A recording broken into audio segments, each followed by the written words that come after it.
నమస్తే. కాంగ్రెస్ పార్టీలో ఉన్నటువంటి మంత్రుల మీద వరుసగా అటు బీజేపీ ఇటు బీఆర్ఎస్ నాయకులంతా కూడా ఆరోపణలు చేస్తూ ఉన్నారు. మొన్నటిదాకా ఆర్ఆర్ ట్యాక్స్ అన్నారు, నేడు యూ ట్యాక్స్ అంటూ కూడా మంత్రి ఉత్తమ్ను టార్గెట్ చేసినట్టు తెలుస్తుంది. మరోవైపు జూపల్లి మీద కూడా ఇప్పటికే అటు కేటీఆర్ కావచ్చు, ఆర్ఎస్ ప్రవీణ్ కుమార్ కామెంట్ చేస్తున్నారు. ఇక జూపల్లి హత్య రాజకీయాలకు తెరలేపారంటూ ఏదైతే శ్రీధర్ రెడ్డి హత్యకు సంబంధించి కూడా ఇప్పటికే పెద్ద ఎత్తున ఆరోపణలు చేస్తూ ఉన్నారు. సో ఇదే అంశం మీద మాట్లాడదాం. ప్రస్తుతం మనతో పాటు ఏఐసిసి కోఆర్డినేటర్ అయినటువంటి బిజు శత్రు ఉన్నారు. సో శత్రు గారు ఎట్లా చూస్తారు? మీ పార్టీకి సంబంధించిన మంత్రుల మీద వరుసగా ఆరోపణలు వస్తూ ఉన్నాయి. 5 నెలల్లో ఇన్ని ఆరోపణలు ఎట్లా చూడొచ్చు? మొన్నదాకా ఆర్ఆర్ ట్యాక్స్ అనేది ఇప్పుడేమో యూ ట్యాక్స్ అంటూ ఉత్తమ్ను టార్గెట్ చేశారు. ఎట్లా చూస్తారు? ఇప్పుడు ఫస్ట్ ఆఫ్ ఆల్ ఉత్తమన్న జోలికి వచ్చినందుకు మహేశ్వర్ రెడ్డికి మేము ఒక హితవు తెలియజేస్తూ ఉన్నాం. బిడ్డ, నువ్వు మొన్నటిదాకా కాంగ్రెస్ పార్టీలు ఉండి ఇక్కడ ఎంగిలి మెతుకులు తినుకుంటూ ఉండేవాడివి. ఇవాళ బీజేపీకి పోగానే నీ బేజా ఖరాబ్ అయినట్టుంది.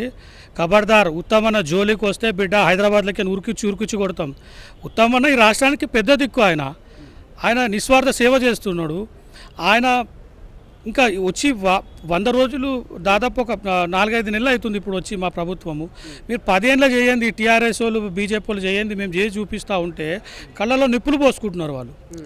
ఇప్పుడు మీకు చిన్న ఎగ్జాంపుల్ చెప్తా. ఆయననేమో దేశాని కోసము సేవ చేసి తన జీవితాన్ని సాక్రిఫైస్ చేసిండు ఎవరు ఉత్తమన్న. తర్వాత మళ్ళీ రాజకీయాల్లోకి వచ్చి ఇక్కడ ప్రజల కోసం ఆయన డే అండ్ నైట్ కష్టపడుతూ రాష్ట్రాన్ని ప్రగతి వైపు తీసుకెళ్లాలనే తపనతోటి ఆయన వర్క్ చేస్తూ ఉన్నాడు. గతంలో కూడా మీరు చూసుకుంటే టీఆర్ఎస్ దొరల పాలనపై ఆయన పోరాటం చేసిన మీరందరూ చూసిరు.